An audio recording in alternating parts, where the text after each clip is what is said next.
ভাবলাম তুই আমার লং ভিডিও ছবি তুলে দিবি, তো সেই সত্যি কথাই মুখ থেকে বেরিয়ে গেল। তো তোমরা কেমন আছো সেটা কমেন্ট করে জানাও আমাকে। আর পুজো তো চলে এসছে, সারা জায়গায় জলে জল, বন্যা হয়ে গেছে, কিন্তু আমাকে দেখো আমি সুইমিং পুলে স্নান করতে চলে এসেছি। আজকে এসেছিলাম এখানে একটা ফটো তোলার জন্য, তো এরপরে আমরা বেরিয়ে যাব, বেশিক্ষণ এখানে স্টে করব না, আর নতুন লুক হয়তো আজকে ক্রিয়েট করব না, বাড়ি যাব, একটা এমার্জেন্সি কাজ আছে।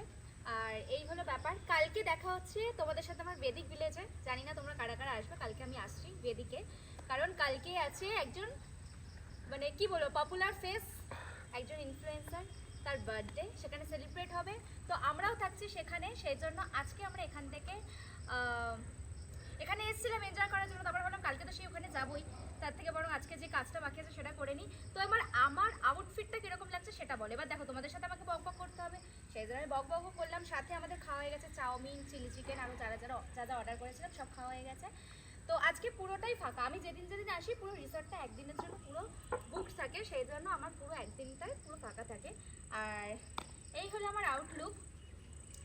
কালকে এত বৃষ্টি, এত বন্যা, চারিদিকে জল জল, যাই হোক আমি কিন্তু ঠাকুর দেখতে বেরিয়ে গেছিলাম, কারণ আমরা বাঙালি বস, যাই হোক না কেন ঠাকুর আমাদের দেখতেই হবে। বৃষ্টি ঝড় ঝড় পেরিয়ে আমি চলে গেছিলাম ঠাকুর দেখতে, আর প্রচুর ঠাকুর দেখেছি। তারপরে বাড়ি এসেছি, আসার পর আমার স্কুটিটা পুরো ডাউন হয়ে গেছিলো, দাঁড়িয়ে গেছিলো, তোমরা হয়তো আমার শর্টসে দেখেছো। আর ঘরের ভিতরে পুরো এক হাঁটু করে জল, কিন্তু দেখো আমি সুইমিং পুলে স্নান করতে চলে এসেছি। কি করবো বলো, তোমাদের সাথে আমাকে ভিডিও দিতে হবে, তোমাদের সাথে ভিডিও শেয়ার করতে হবে, সেই জন্য আমাকে তো আমার কাজও করতে হবে না। তাই ভাবলাম আজকে আর জামা কাপড়গুলো ভেজাবো না, কারণ বৃষ্টি বৃষ্টি ওয়েদার, এই জামাগুলো ভিজে গেলে আবার আমি চেঞ্জ করতে পারবো না, এটাই ছিল কারণ। এই হলো ব্যাপার। তো চলো আমি আমার সুইমিং পুলটা পুরো তোমাদের ঘুরিয়ে দেখাই। পুরো সুইমিং পুলটা দেখো, এখানে বাচ্চাদের আর এখানে বড়দের, ঠিক আছে। তো এই ছোটদের যেটা, সেটাতেই আমি নামি, কারণ আমি অত ভালো সাঁতার কাটতে জানি না, সেই জন্যই আমি এটা ছেড়ে এটাতে নামি। আর আজকে ভেবেছিলাম আরও ভালো ভালো ভিডিও ফটোস তুলবো, বাট আমার মনে হলো যে না, ভালো লাগছে না, প্রচণ্ড গরম হচ্ছে, ঠিক আছে, সেই জন্য।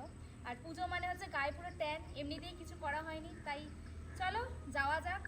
আর ওকে, টাটা, সবাই দেখো আমার ভিডিও, লাইক কমেন্ট শেয়ার করে। আসলে আমি না একদম মানে ভিডিও করা থাকে, আমি তোমাদের সাথে শেয়ার করতে পারি না, মানে ভুলে যাই আমি যে পোস্ট করতে হবে, তো সেই জন্য আমি পোস্ট করতে ভুলে গেছি। কালকে সকালবেলা উঠে দেখছি বাবা আমি এখানে পোস্টই করিনি, এরকম একটা ব্যাপার। আসলে এপার ওপার এত ভিডিও ব্লগ শেয়ার করতে করতে আমার না মাথাটাই কাজ করে না, কখন কোথায় কি ছাড়তে হবে। তো আজকে এই ভিডিওটা করার পর একটু পরেই আমার আপলোড দিয়ে দেবো। তো চলো আজকের মতো এখানেই টাটা, বাই বাই, ঠিক আছে, এখানেই শেষ করছি। আর এর থেকে বেশি কিছু বলতে পারবো না, এর থেকে বেশি কিছু করতে পারবো না। এই যে চেয়ারটা রেখে দিয়েছি, যখন আবার কোমর ব্যথা হবে চেয়ারে ধূপ করে বসে পড়বো, কারণ কিছু করার নেই, প্রচণ্ড কষ্ট হচ্ছে। আর ফোনটা এর মধ্যে রেখে পুরো ফোনটা গরম হয়ে গেছে, দেখো আরেকটা ফোন নিয়ে এসেছিলাম। ঠিক আছে চলো টাটা, এখানেই অফ করছি, এখানেই শেষ করছি, আবার অন্যদিন আসবো। আর লাইভে আসবো আমি, দেখি আজকে সন্ধ্যাবেলা যদি ফ্রি থাকি তোমাদের সাথে লাইভে কথা বলবো, কারণ আজকে আমার নেল এক্সটেনশন, পায়ে নেল এক্সটেনশন সব করার আছে, তো সেগুলোই করি। চলো পুজো চলে এসছে মানে ঠাকুর তো দেখতে যেতেই হবে, আর নিজেকেও তো একটু পরিপাটি করে রাখতে হবে। রাশিয়ান ভিউ সবসময় নিট অ্যান্ড ক্লিন থাকে, তার মানে একটু তো শরীরের যত্নও নিতে হবে, তাই না? তো চলো টাটা বাই, এখানেই শেষ করছি, আমি যাই ড্রেসটা চেঞ্জ করি।